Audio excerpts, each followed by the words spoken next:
Obedience to de facto law. Article 15. No person, now notice that, person, shall be convicted of an offense in respect of an act or omission in obedience to the laws for the time being made and enforced by persons in de facto possession of the sovereign power, in and over the place where the act or omission occurs. Criminal Code of Canada, Article 15. It says no person.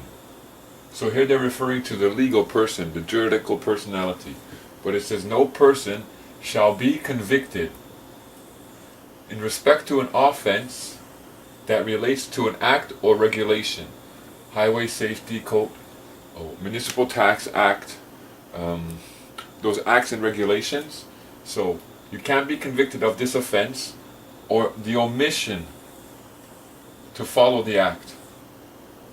So if you forget or if you don't follow this act, then your person, according to the criminal code, he can't be convicted or charged for failing to follow these acts.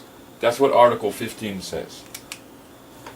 So, if the legal person, through omission, lack of his duty, failure to do his duty to the act, if he breaks it through his omission, he breaks the acts and the regulation, it or he, because it is a legal person, but he won't be charged, according to Article 15 in the Criminal Code. Black Laws Dictionary. Omission. A failure to do something. A neglect of duty. The complaint alleged that the driver had committed various negligent acts and omissions. The act of leaving something out. Something that is left out, left undone, or otherwise neglected. Disobeying a statute. 126. Everyone who, without lawful excuse, contravenes an act of Parliament by willfully doing anything that it forbids or by willfully omitting to do anything that it requires to be done is, unless a punishment is expressly provided by law, guilty of an indictable offense and liable to imprisonment for a term not exceeding 2 years. Article 126 of the Criminal Code. It starts out like this. Everyone. So we're going to pause here. We're going to say everyone can be a person, everyone can be an owner, and everyone can be a man. So, everyone who, without lawful excuse, breaks or omits to do what the act or regulation requires, is guilty of an offense punishable for up to 2 years. So now you have here an article that is stating that if you do indeed break or admit or omits to do what the act or regulation requires you to do, then you will be guilty of an offense if you can't produce a lawful excuse. So if your person breaks or omits the act or regulation, the person is guilty of an offense. This just contradicts what Article 15 says. It says that a person can't be held accountable or can't be guilty of an act or a regulation because it's a de facto government. Now here it's saying that you can be held accountable if you break the act or regulation, if you don't provide your lawful excuse. Now what would be your lawful excuse? So Article 15 is saying the person is not guilty for an omission to the act or regulation, but Article 126 is saying everyone, person, owner, and man, is indeed guilty to breaking an act and a regulation without lawful excuse. Now, if the acts and the regulations that they are creating is being done through a de facto government, de facto, what do you think your lawful excuse would be to them?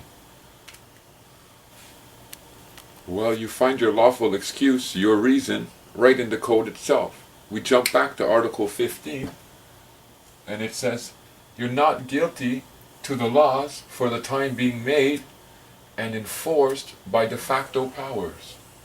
Because these laws that they're enforcing, These laws that they're enforcing, for the time being, they're being enforced by de facto powers. And de facto power is an illegal power. It's not a recognized and established power. Therefore, if you give your lawful excuse by showing them that you know that they are de facto power, then you cannot be charged legally or lawfully in the criminal courts concerning breaking an act or a regulation.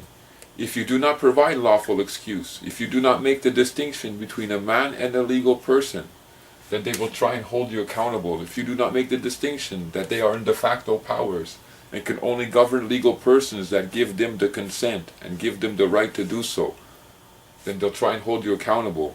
But if you produce your lawful excuse by showing them that they are de facto powers and that you are not accountable to their acts and regulations because you understand that you are a man, then you have established lawful excuse.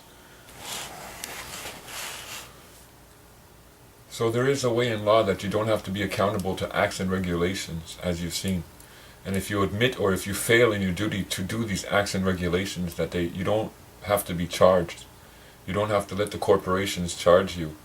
The whole thing starts with understanding what a lawful excuse is, simply by stating that your powers to exercise to govern me, it's de facto.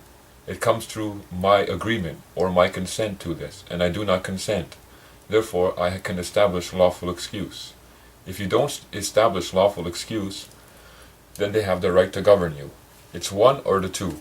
It's either you let them govern you and apply all these regulations to you, or you establish your lawful excuse by declaring the fact that you indeed are a man, and that you understand, or a woman, and that you understand that this government, this corporation, is de facto, and it takes consent.